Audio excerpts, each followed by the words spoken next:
Hello everybody, Ghostblade 1062 here with another locomotive review.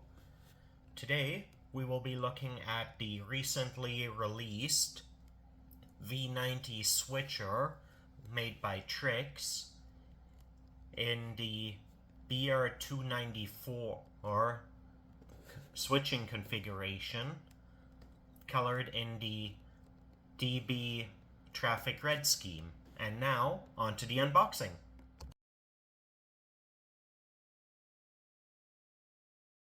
Right, taking a look at our box, we have the typical Trix box with the shadowed in steam, diesel, and electric locomotives. On the bottom we have the contact information for Trix, as well as power requirements as well.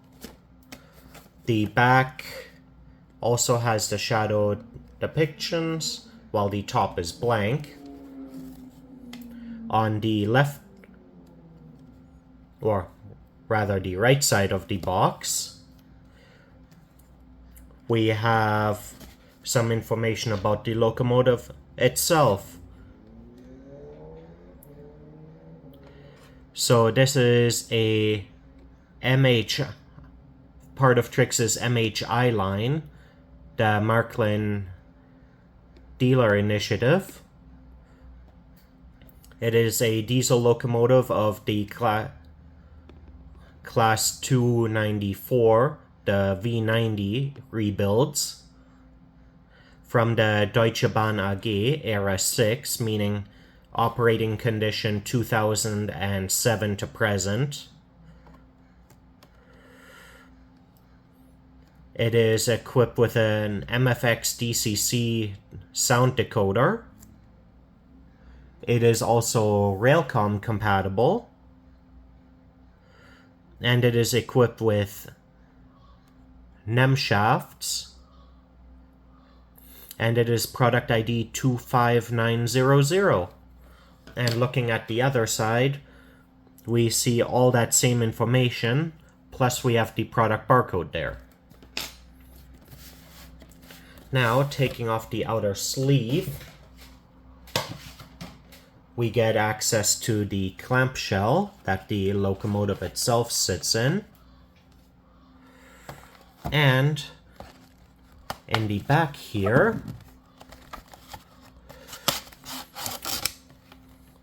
we have this envelope which holds all of our paperwork.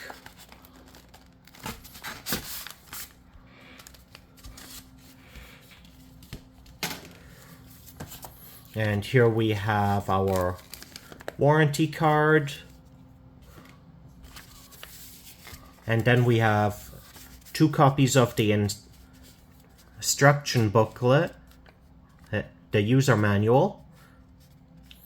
And this makes up a total of, these 2 books make up a total of 9 different languages.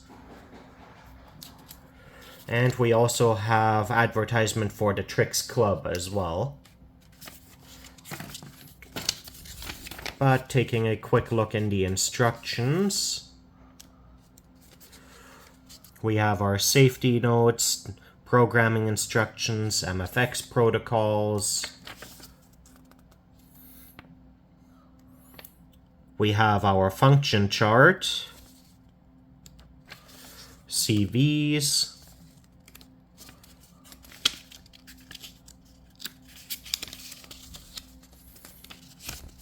and then further in,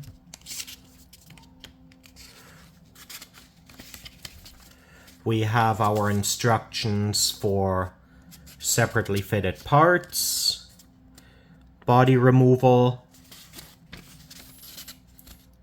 traction tire removal, oiling, and greasing instructions, so your basic maintenance.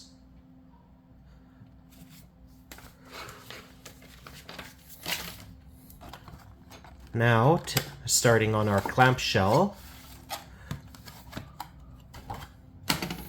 included in here we have this little baggie of separately fitted parts. Here we have the side steps that are mounted below the cab. And we also have our brake lines and shunting couplings. The shunting couplings and brake lines I will not be attaching, as I will be mounting KD couplers on this locomotive. But I will attach the side steps off camera.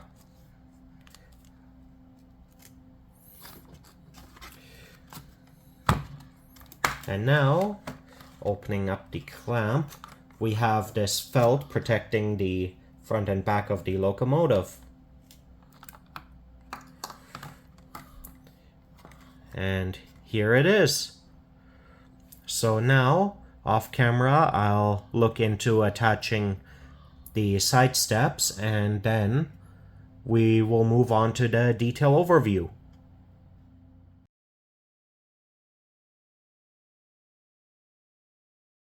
Alright, I'm back with having the step ladders attached to the locomotive. So now let's begin the detail overview, starting on the short hood end of the locomotive. And here we have some detailing on the buffer beam, including the slots where the brake line hoses would go on just inside of the buffers, which are plastic but separately fitted. We then have our lighting housing on either side as well, which then goes up to the handrails, which are separately fitted plastic. Or, actually, no, these aren't plastic, these are metal, as these are a whole lot more solid. And then behind that you can see the etched vents here, as well as the molded in door frame and handles. Just above that we have the Deutsche Bahn logo with our center mounted headlight, directional headlight. And then just off to the left of the headlight we have our road number, this being 294863-6.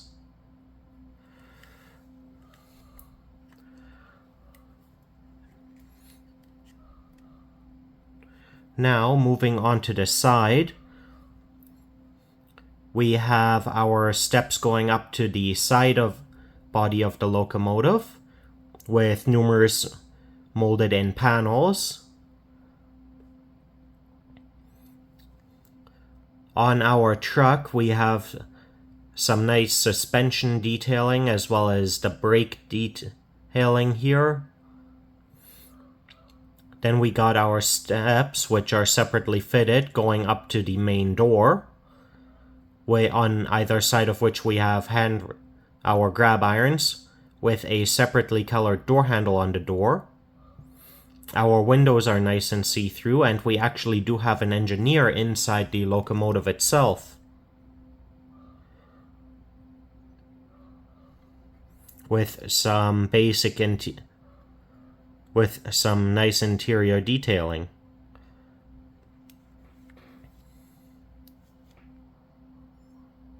We also have some nice legible warning labels along the side, including the locomotive tonnage. And then going on to the long hood, we again have our hand rails here, and then we actually have our full 12-digit road number,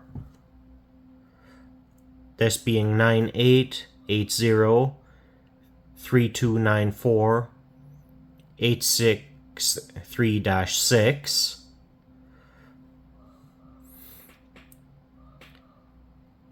And then we've got more radiator grills going towards the front here, with again our steps, which have some nice gray painting to show where the steps are.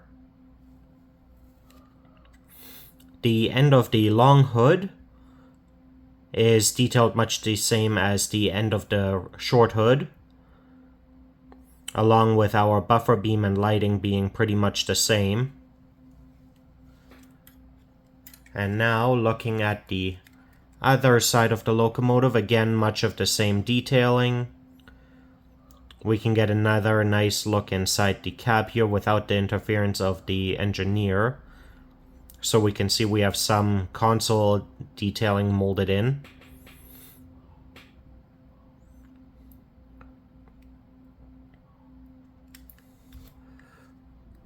There isn't really much underside detail, though we do have some exposed gearing. And looking at the couplers, we have automatic or remote control couplers on this locomotive, which are wired in.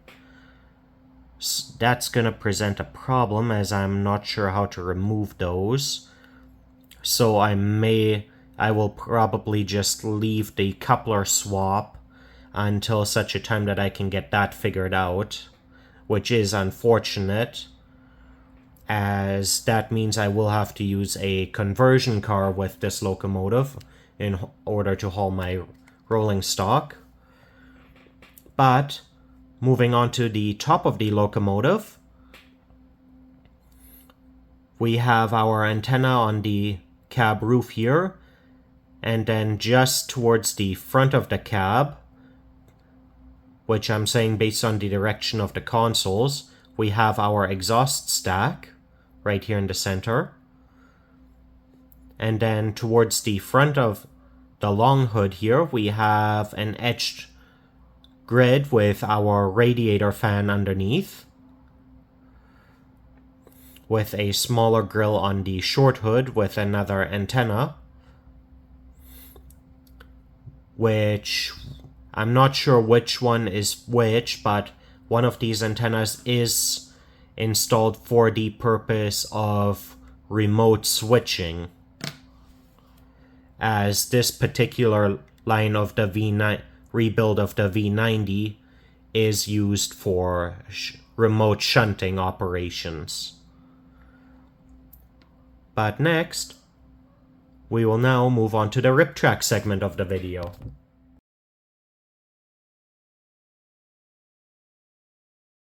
Time for the rip track segment. As I will not be swapping out the couplers, as mentioned earlier, due to them being wired in for controlled usage, I will only be verifying the wheel gauge in this segment of the video. Starting at the front of the long hood, axle 1 is engaged, and axle 2 is also engaged. And now onto the truck on the short hood, axle 1 is engaged, as is axle 2. And while we're looking at it, we can clearly see our wiper pickups on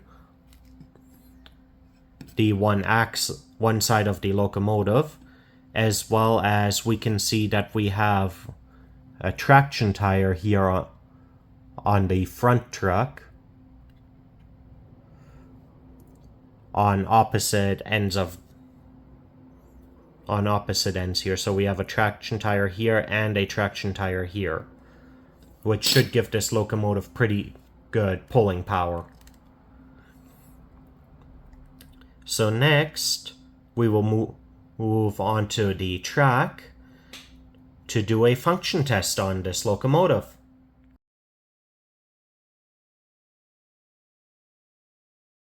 Alright, time to begin our function test on the locomotive.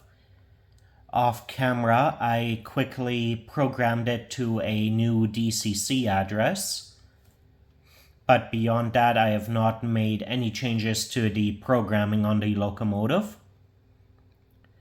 So, to start off with, we'll check its speed, starting at speed step 1 of 128.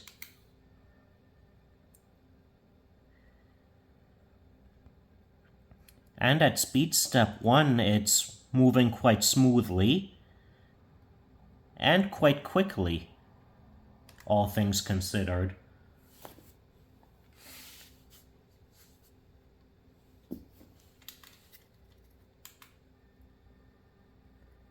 And the same goes for reverse. Nice and smooth.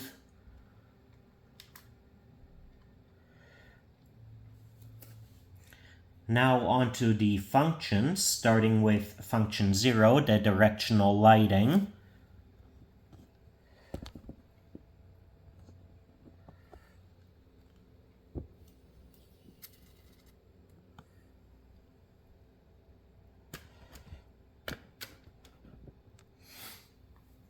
Now onto function 1, which is the automatic rear coupler.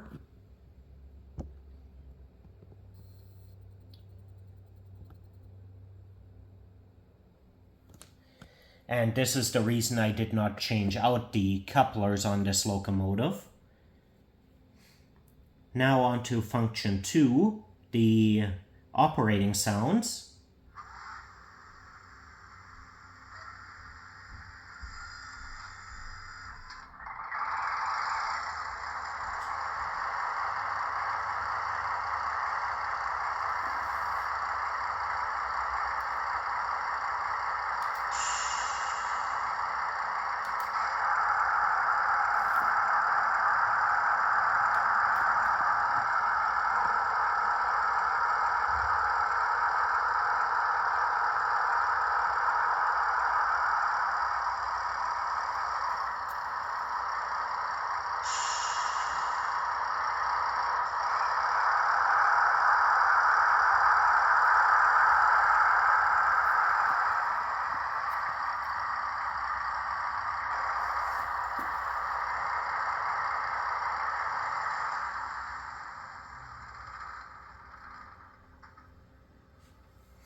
Function 3 is the horn.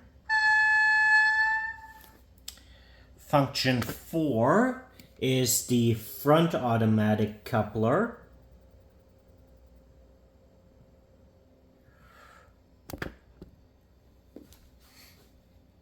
Function 5 is the dynamic brakes.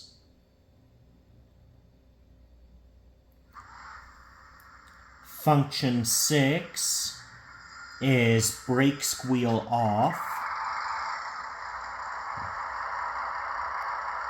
Function 7 is the interior cab lighting.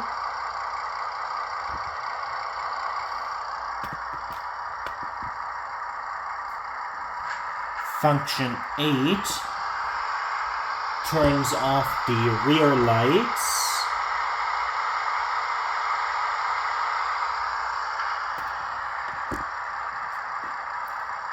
Function 9 is the shunting horn.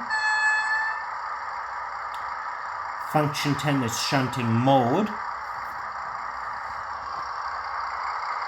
which in turn also makes it so both sets of lights are the 3 headlights being active.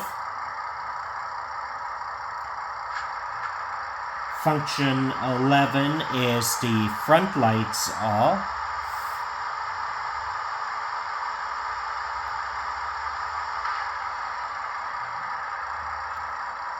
Function 12 is something called coupler maneuver.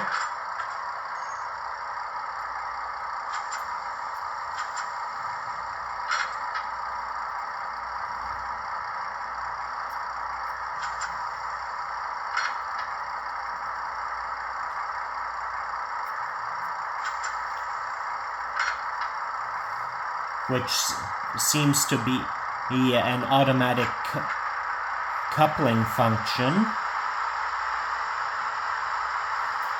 Function 13 is coupler sounds.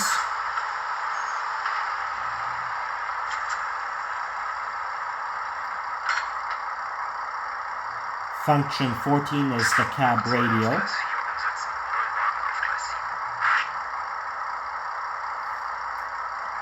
Function 15, the blower.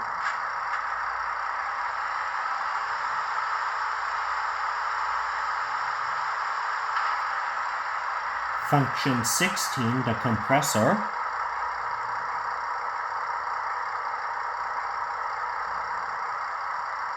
Function 17 is the air let off.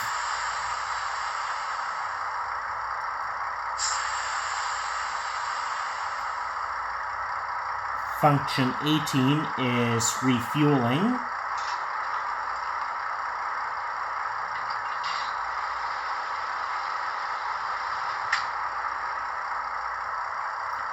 Function 19 is opening and closing window sounds.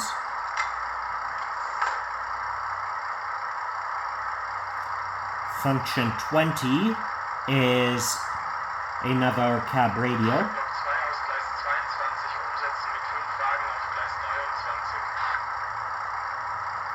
And finally, function 21 is coupling and uncoupling sound effects.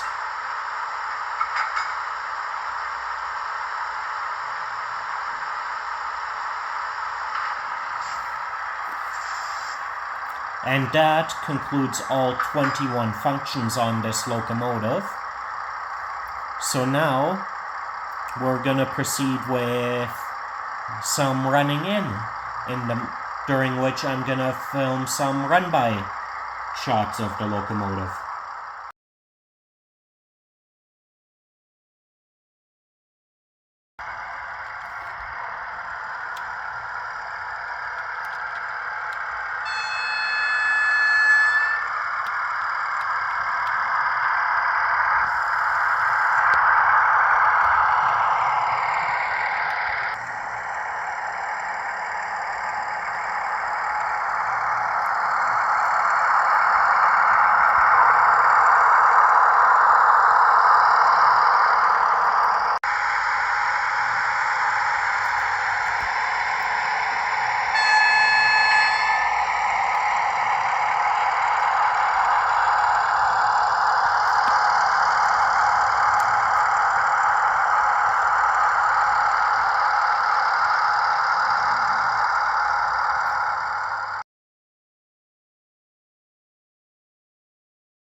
Alright everybody, this concludes my review of the Trix V90 Locomotive in the Class 294 shunting rebuild.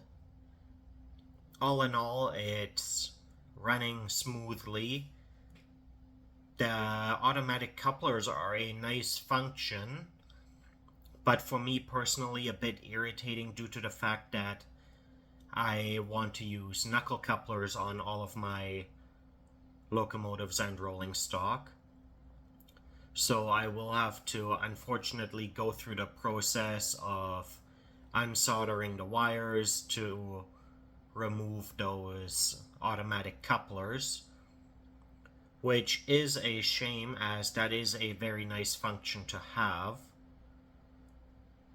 But aside from that, I don't have anything negative to say about the locomotive as a whole. Running right out of the box is super smooth, and it is running very stable on the track. All in all, a really nice addition to my collection, and it will make for a great shunter. Alright, that being said, if you enjoyed the video, leave a like or a comment, and subscribe for more model railroad content. Have a great day, everybody!